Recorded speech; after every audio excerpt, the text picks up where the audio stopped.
네, 오늘은 신속초의 시세교가 창작 방법으로 되어 있습니다. 네, 이 신속초 시인의 생애를 보면 1909년 충남 서산에서 태어났습니다. 그러니까 바로 우리 부여군의 이웃군이고, 그래서 이 충청도에서 나온 대표적인 시인이 누구냐 하면 이제 예를 들어서 한영운이 가장 대표적인 시인이야. 한영운 시인이 있죠. 그 예산에 한영운 생가가 있고 그쪽에 이제 그 기념관도 있고 그렇습니다. 그리고서 그 다음에 그 충청도의 대표적인 시인 중에 한 분이 바로 신속초가 됩니다. 그래서 기왕에 우리가 여기서 시 공부를 하면서 우리 충청도 시인, 대표적인 시인을 좀 이해할 필요가 있다 해서 이 신속초 시인을 들었습니다. 이제 부여가 나온 시인 하면은 뭐 이제 지난번에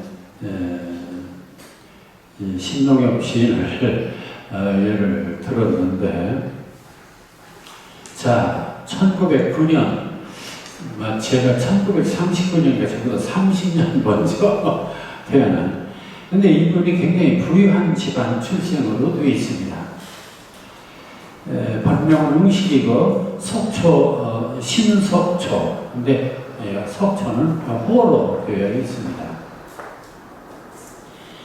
근데 이분이 그 부유한 집안이어서 어려서 그 가정교사를 두고 한학을 했다 할 정도 상당히 부유한 집안입니다. 근데 14살 때 보통학교 3학년에 그리고 좀 늦게, 그러니까 한학을 하다가 늦게 이제 그 초등학교 신교육을 배웠어요. 그리고서 15살에 결혼을 합니다. 그럼 여러분들 그 15살, 그러니까 되게 1900년대, 지금부터 뭐 100년 전 분들 되게 초혼을 많이 합니다. 일찍 결혼을 하죠. 자, 그런데 이거 1925년, 그러니까 1925년 이제 결혼을 하고 그 다음에, 그러니까 16인가요? 그때 검정고시로 고등학교를 마치고, 그 1년 동안에 고등학교를 마쳤다는 얘기예요. 그리고서 경성 제1고고, 요즘 말하면은 경기중학교. 그럼 생각해보세요. 일제시대 때 거의 지금부터 90년 전에 경성 고고, 경기중학교를 들어갔다면 대단한 수재입니다. 늘 얘기지만 유명한 시인들 거저된 게 아니다. 다 머리가 좋았다 하는 것을 여기서 다시 한번 실감하게 됩니다. 자, 그런데 불행하게도 신정으로 제1고고를 자퇴하고 서강사에 요양, 이때 문학, 철학, 사회주의를 탐독하고 1932년 호세이 대학 철학과 청강대학으로 입학합니다. 그리고서 그때 그 1925년에서 30년 사이 우리나라에 크게 두 가지, 역시 지금도요, 문단하면은 뭐 좌파문학, 우파문학, 블랙리스트, 화이트리스트 하고 있는데, 지금보다 훨씬 더 심각하게 이제 사회주의 문학, 그리고 이제 일반 자유주의 문학, 이래가지고 그 사회주의 문학 단체를 카프라고 했습니다. 조선 프롤레타리아 예술동맹이라는 카프가 있어요. 그 카프에 가입을 합니다. 그러니까 사회주의 쪽으로 기울어졌던 의미죠. 자, 그리고서 이 신유인이라는 필명으로 평론가 행세를 했습니다. 그래서 이 사람이 있는 평론 중에 대표적인 것이 문학창작의 고정화에 항하여, 이런 말이 있습니다. 문학창작의 고정화에 항하여. 사회주의, 소위 좌파 문학단체에 들어갔는데 들어가긴 했는데 문제가 있어요. 가보니까는 모두 다 어떤 소위 사회주의 문화, 소위 우리나라 공산주의 이 단체 문화, 가보니까는 천편일률로 다 계급투쟁이야. 형식은 중요한 게 예술성 필요 없어. 그 속에 어떠한 내용, 얼마나 계급성이 뚜렷하냐, 얼마나 투쟁력이 강하냐, 이런 것만 있지 도대체 예술적인 그런 내용이 없다. 그래서 이 사람은 문학은 그런 것이 아닌데 왜 투쟁만 있고 계급만 있냐, 여기 불만이 있었어요.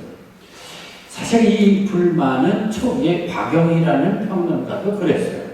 그래서 아무리 공산주의 문학이라 하더라도 그건 아니다 하고 비판을 가한 논문이 바로 문학 창작의 고정화, 기계화에 항하여 반대하여, 이런 글을 썼습니다.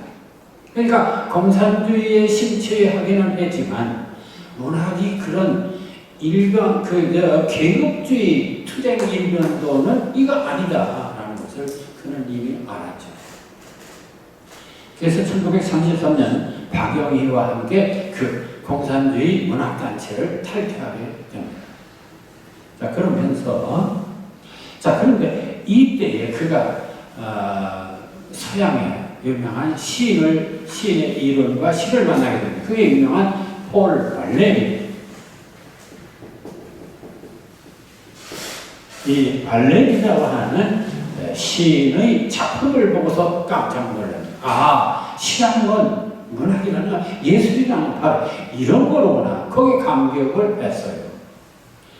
자, 그럼 이제 이 발레리의 문학이 뭔지는 그 다음에 얘기를 하겠습니다. 자, 이래서 그 뒤에 1935년 정인보 선생의 소개로 이육수와 친하면서 이 신조선이라고 하는 잡지를 편집하게 됩니다. 그때 처음으로 시, 비취 단장, 그리고 밀도를 준다, 그리고 에세이, 햄릿, 이런 것들을 발표하면서 본격적으로 문단에서 활동을 하게 됩니다. 다음에 서정조, 윤봉강, 이육사 등과 함께 이 자오선이라고 하는 동인이 되어서 동인 잡지를 내고 그때는 작품이 호조, 문영의 춤 등을 발표하게 됩니다. 재미있는 것은요, 이분이 작품 속에 뭘 많이 내느냐면은 무녀의 춤, 호접이라는 것도 호랑나비, 그 나비의 춤, 이 사람은 그 춤하고 상당히 관계가 깊어요. 이 사람의 출세작이 바라춤이라는 시집입니다. 그 바라춤도 바라들고 춤추는 승무예요. 그러니까 이 사람은 춤에 대한 관심이 깊었다 하는 건데, 그 얘기를 다시 또 합니다.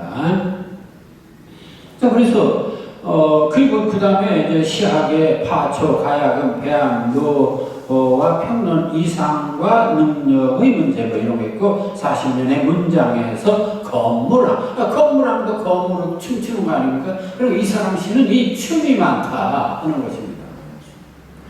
1941년 논문 바레리기 연구 시, 그리고 바라춤은 아다시피 승무, 그 스님들이 추는 춤 중에 바라를 치면서 추는 춤이에요.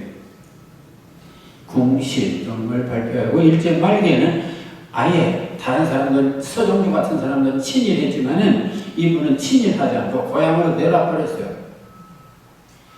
그러다가 해방을 맞습니다. 1945년도에 해방전에 쓴 작품들을 모아서 첫 시집 석초 시집, 호가 석초죠. 석초 시집을 냅니다. 그리고 1948년 한국문학가협회 중앙위원, 요즘 말하면 한국문인협회 중앙위원이죠. 1949년 민성 서울신문 학풍 등의 시 프로메디오스의 서곡 춘설과 수필 분명히 등을 발표했다. 그런데 1951년에 또 6.25 동란이 터집니다. 그러니까 그는 다시 고향 서촌으로 옵니다. 와서 거기서 지내다가 이제 수복이 되니까 그 서천면 화양 서천군 화양면 면장을 했어요.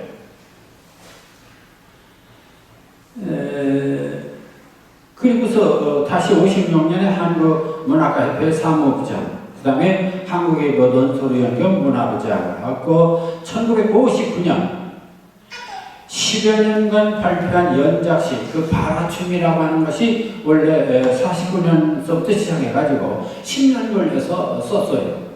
이것을 시집으로 냅니다. 그리고서 1960년에 대한민국 예술원 회원, 이 예술원 회원이라는 게 우리나라에 대표적으로 예술가들을 존중해서 뽑아가지고 이들에게 지금도 거의 월 180만 원인가를 이렇게 주고 국가에서 대접하는 것이죠. 이 충청도에서 지금 예술원에 들어있는 사람은 이어령이 있고 이금배라는 시조 시인이 있습니다. 그러니까 근데 이 바로 이런 그 예술원 회원이 되었다고 하는 것은 대단히 우리나라의 예술원 회원이 한 20여 명밖에 안 돼요. 그 속에 일원이라고 하면 대단히 인정받는 시인이었다. 서울예술대학 출강하고 한국문인협회 이사를 했고 한국시인협회 회장을 했다. 늘 얘기하면 우리나라의 대표적인 시단체가 한국시인협회, 현대시인협회. 한국시인협회는 전통적인 시를 쓰고 현대시인협회는 좀 모더니즘, 정말 현대적인 그런 시를 쓰는 모임입니다. 그 다음에 69년에 예술원 수상하고 70년에 세 번째 시집 폭풍의 노래, 74년에 한국일보 논술의조를 사임하고 창작에 몰두해서 시집 수유동문, 그리고 초영은 말한다. 자, 그러고 보면은 이분이 쓴 시집은 석초 시집, 그 다음에 바라춤, 그 다음에 폭풍의 노래, 그 다음에 수유동문, 초영은 말한다. 이 수유동문은 수유동에서 살면서 이제 쓴 시다. 그런 것이겠죠. 5권의 시를 남겼습니다. 예술원 회원이고, 그렇게 대단한, 이렇게 국가적으로 이렇게 대접을 받았지만 실제 이분이 쓴 시집은 5권입니다. 자, 그렇다면은, 그러고서 75년 이제 수유동에서 66세로 사망을 했습니다. 그러니까 장수한 것은 아니다. 이렇게 봐야겠습니다. 자, 그러면 이 신석초라는 문의 시세계는 뭐냐?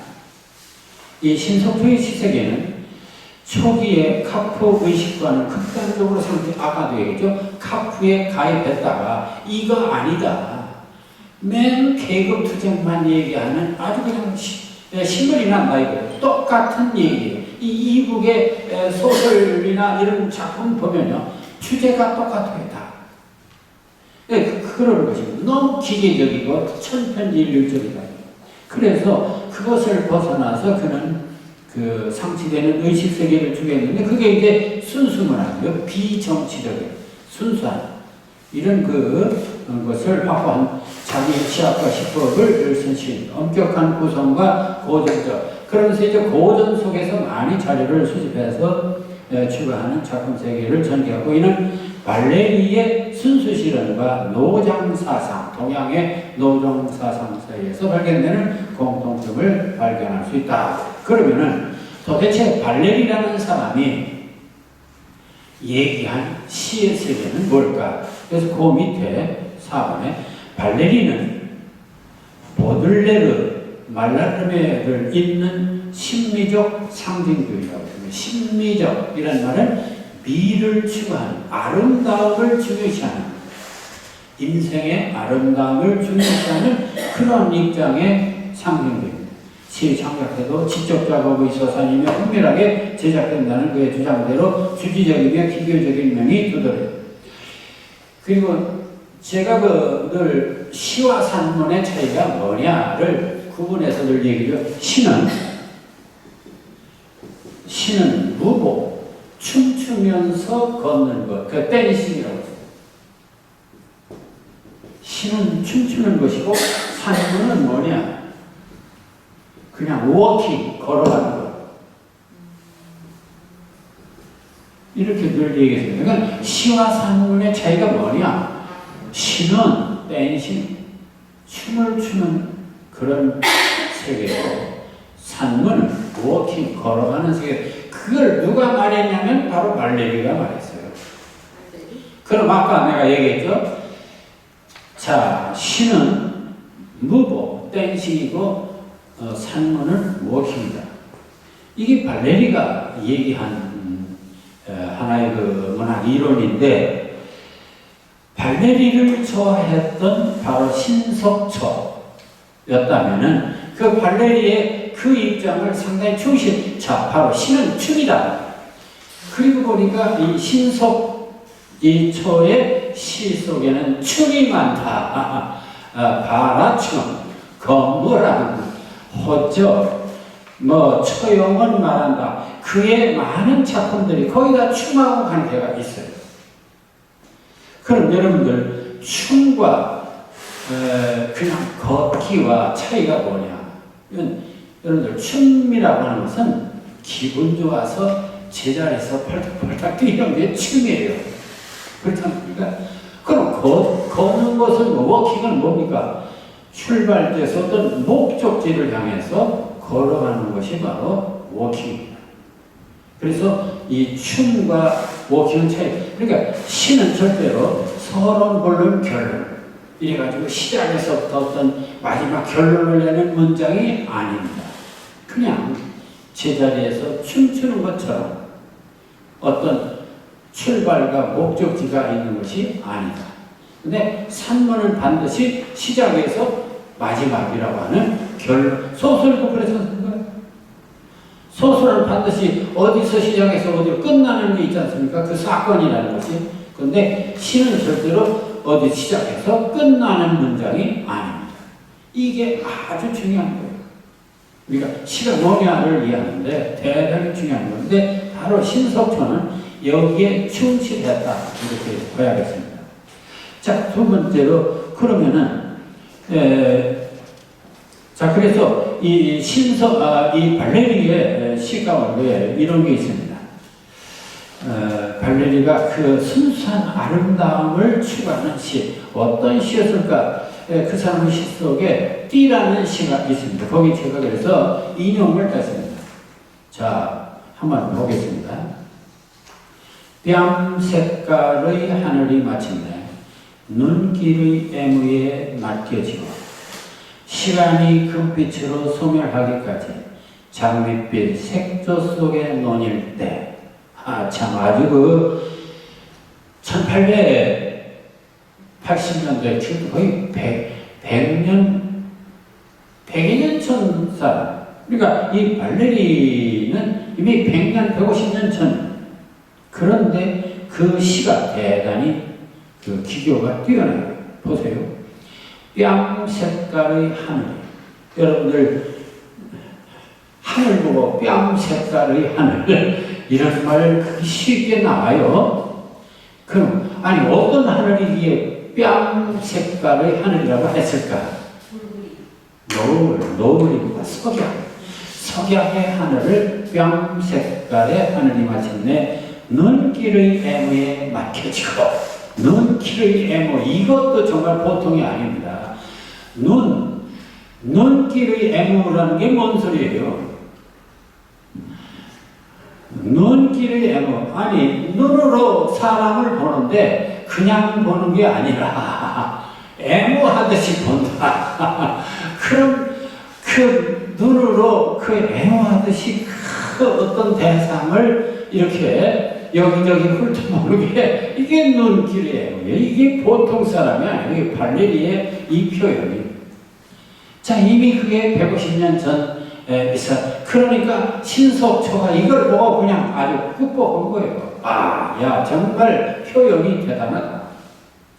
시간이 금빛으로 소멸하기까지. 이것도 봐요. 시간이 어떻게 금빛으로 이제 석양이 차츰차츰 이제 지는 것을 시간이 금빛으로 소멸하기까지.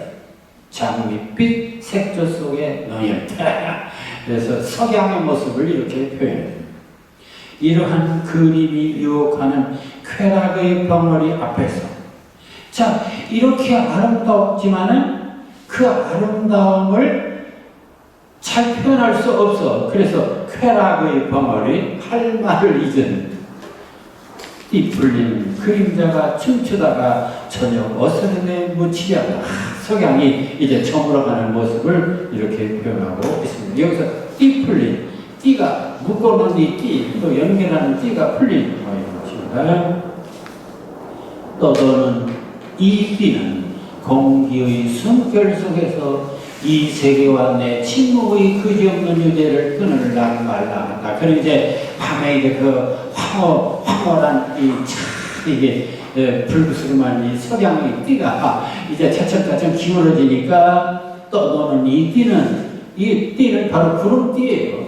띠는 공기의 숨결 속에서 이 세계와 내 침묵, 현실과 내 침묵, 그 그지없는 유대를 끊으려 말라 한다. 이제 왜냐면 어두워지니까 사라질라 말라 하는 순간입니다.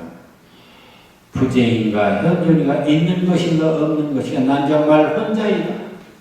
그리고 어두워라 고혹한 그윽한 수위라는 것은 죽을 때 있는 곳입니다. 그윽한 수요. 자, 이것도 얼마나 멋있는 그윽한 수야. 자, 그러니까 이 석양이 어두워는 그 물든 어떤 구름의 상태 서서히 오는 그 밤을 그윽한 수위라고 표현을 또 했습니다. 그러니까 참 이 발레리의 시가 놀라운 어떤 여기는 뭐 정치니 뭐니 계급이니 뭐 투쟁이니 가진 자 못 가진 자 그 정말 증오가 그런 거 없죠. 오직 이 자연의 아름다움만을 그대로 노래하는. 이게 바로 발레리의 시색입니다. 그럼 노장사상은 뭐냐 또? 그러니까 이분이 실시했던 것이 이 발레리의 시사상하고 그 다음에 다섯 번째 노장사상의 핵심은 무와 무익. 무는 만물이라는 것은 뭐냐? 무다. 그러니까 거기에다가 손대지 마라. 왜? 언제가 어느 교수가 학의 다리가 길다고 자르지 말라.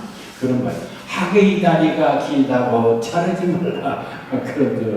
그래서 그 베스트셀러가 됐었어요. 그 한양대 그 교수가 쓴 에세이집이었는데 학의 다리가 길다고 자르지 말라. 그 뭔 소리요? 다 그게 지 나름대로 다 되어 있는 것에 인위적인 손을 대지 말라. 이게 노장 사상의 핵심입니다. 왜냐? 왜 그럼 손대지 말라 이거냐? 그게 거기 한자 이름이 있습니다. 인법이야. 사람의 법은 땅이다. 지법천. 그럼 땅의 법은 뭐냐? 천이다. 하늘이다. 천법도. 그럼 천의 법은 뭐냐? 도다. 근데 도의 법은 뭐냐? 자연이다. 네, 우리가 추구하는 모든 진리가 뭐냐? 진리를 우리는 도라고 하는데 참 진리 도가 뭐냐? 그건 자연이다. 있는 그대로 놔둬라. 그게 바로 도다. 그게 그러니까 사람도 그냥 있는 그대로 물 흘러가는 대로 자연스럽게 살지 인위적으로 억지로 먹으려고 하지 말라. 이게 바로 노장사상의 핵심입니다. 자, 이 두 가지를 실천하고자 노력하는 것이 바로 신속초의 시색이다. 자, 그래서 신속초는요, 이런 말을 했습니다. 나는 생내로 순수한 한국적인 가정, 이렇게 말하는 것은 이 3번에 그렇게 3이라고 하는데, 어디보다 완고했기 때문에, 예에서 자랐기 때문에 처음에 한학적인 학습, 특히 시에 있어서 시전과 당시로부터 시작, 그 다음에 서구의 시에 접근, 그리고 그런 다음에 다시 뒤돌아오고 우리 시가인 향가나 고려가사나 시조 등을 성립합니다. 이런 나의 경험은 나의 작품 가운데 일종의 정신의 혼합으로 담아놓은 것이다. 한편에 동양적인 것, 한국적인 어느 것도 한편에는 서구적인 것, 그래야 대별하여 두 개의 정신적 패턴은 서로 상현 얼굴을 하고 상극하고 희랑하여 하나의 오래하는 야누스의 상을 보여주는 것 같다. 나는 정신이 창의 속에서 자기 발견하려 하나 좀처럼 나르시스가 되지 못하는 것이다. 자, 처형시 가운데 나는 이 같은 자기의 상로를 나타냈습니다. 그래서 이제 처형시 얘기도 또 나옵니다. 자, 그러니까 이 사람 얘기는 동양적인 것, 서양적인 것, 한국적인 것, 이걸 잘 혼합해서 작품을 썼다. 그 얘기입니다. 자, 그렇다면은 제가, 신석초가 추구하려고 했던 시세계가 뭐냐? 이것은 이제, 짐작이 갈 것입니다. 자, 그렇다면은 이 신석초가 쓴 시, 대표적인 시가 뭐가 있을까? 그 중에 몇 개를 좀 들어봅니다. 자, 제일 먼저 나온 것이 호접이라고 했습니다. 아까도 얘기했지만 호접이라는 말은 초기에 쓴 시입니다. 호랑나비라는 말이죠. 호접이라는 것은 호랑나비를 하는 말입니다. 자, 호랑나비를 제목으로 해서 여러분들이 시를 쓴다고 생각해 보세요. 이때 어떻게 써야 될까? 호접이여 언제나 내가 꽃을 탐내어 붉게 탄 듯한 꽃동산을 헤매느니. 여러분들 호랑나비 보셨죠? 네. 보면 호랑나비가 이꽃 저꽃 막 이렇게 쫓아다니는 모습을 볼 수 있잖아요. 자, 호접이여 호랑나비여 언제나 내가 꽃을 탐내어 내 꽃을 아름다움을 타면서 붉게 탈 듯한 꽃동산을 헤매느니. 그래서 호랑나비가 꽃을 헤매는 모습을 봅니다. 그러니까 어찌 보면 아름다움을 추구해가는 모습이라고 볼 수도 있죠. 자, 이 나비 하면은 또 하나 생각나는 게 있습니다. 그 키엘케굴이라는 철학자가 인간에게는 세 가지 건축 노릇을 하며 산다 이런 얘기를 했으면 세 가지 건축 그럼 무엇일까요? 젊었을 때 막 20대로 젊었을 때 우리가 막 20대로 했었습니다. 젊었을 때는 어떤 삶을 사느냐? 예, 나비처럼 산다. 나비. 그럼 좀 철들으면 어떻게 사는가? 두 번째, 철들었을 때는 어떤 곤충의 삶을 살까? 철들어서. 철들면 개미처럼 산다. 개미처럼 산다. 그런 거예요. 그러니까 젊어서는 이꽃 저꽃 이게 좋을까 저게 좋을까 탐색하면서 이렇게 방황하면서 사는 것이 젊음의 삶을 그래서 그걸 나비형이라고 그럽니다. 그런데 좀 이제 좀 철이 들면 이제 어느 하나를 잡고서 열심히 일을 하죠. 그게 그게 이제 한 인간 생애가 아닙니까? 그럼 평생 그런 개미처럼 사냐? 아닙니다. 이제 충분히 어떤 분야에서 전문가가 되면 그 다음에 노년, 이제 노년에는 어떤 형으로 살겠습니까? 자, 나비형, 그 다음에 개미형. 개미처럼 살다. 그 다음에 마지막은 어떤 것일까요? 가장 이상 드리는 것이 바로 거미처럼 산다. 거미. 거미는 뭡니까? 딱 줄을 쳐놓고 걸리면 이제 잡아먹는 게 거미입니다. 그러니까 자기의 노하우를 다 가지고 있으니까 이제 먹을 것 다 해놨으니까 혼자가 여유있게 사는 거예요. 자, 인생은 그래서 이런 나비처럼 살다가 개미처럼 살다가 그 다음에 거미처럼 사는 거다. 이런 얘기를 해요. 어쨌든 이 나비는 이와 같이 좀 뭔가 탐한 아름다움을 추구하고 무엇인가를 이렇게 탐색하는 그런 것이죠. 자, 그래서 근데 이 호랑나비 그렇습니다. 호랑나비 언제나 내가 꽃을 탐내어 붉게 탈 듯한 꽃동산을 헤매느니. 근데 어느 정도 막 열정적이냐면은 죽음도 있고 향내의 독주에 취하여 꽃잎 위에 내 넋의 정열이 끝나리 함이 붉으나 시들어질 꽃잎의 혓댐을 내가 안다 하여도 죽음도 있는 거예요. 목숨 걸고 참 죽을지 살지 모르고 아름다움을 추구하고 다니는 향내의 독주에 취하여. 근데 이게 어찌 나일뿐입니까? 사람도 그렇죠. 자, 그 꽃잎 위에 내 넋의 정열이 끊느라 하니.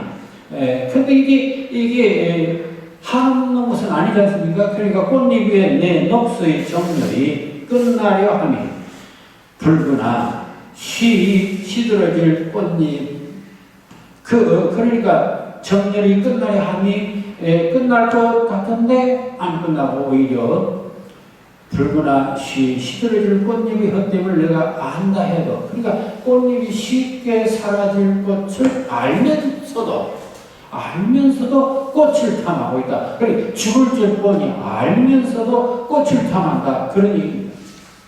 참 요게 이제 재밌어요. 그러니까 비록 꽃이 쉽게 시든다 해도 그 꽃을 쫓아다니면서 꽃을 탐하는 꿈결 같은 즐거움, 사라질 이슬에 취하는, 그래서 이렇게 사라질 그런 꿈결 같은 즐거움, 그러나 쉽게 사라질 텐데도 거기에 이렇게 탐하는 것은 그게 바로 내 삶의 광의이다. 그게 바로 내 삶의 뭐예요? 가장 멋있는 어떤 그 빛나는 빛이다. 이런 얘기를 했습니다. 그러니까 이게 생의 그 어떤 인생이라는 게, 삶이라는 게 뭐냐? 비록 거기서 죽을 망정, 거기에 자기 목숨을 다해서 최선을 다하는 것, 이게 바로 삶의 광, 그게 바로 삶의 보람이다. 자, 이게 굉장히, 그래서 이건 이렇게 좀 낭만주의, 이 상징주의에서는 이렇게 아름다움을 위해서 목숨을 바치는 이런 문학을 낭만주의라고도 합니다만은, 자, 나비가 꽃을 탐내는 번성, 현실 정처럼 무관한 탐미적성. 자, 언제나 꽃동산을 탐하는 나비라고 하는 나비. 시들어질 꽃잎이 허물을 알면서도 목숨을 거는 나비.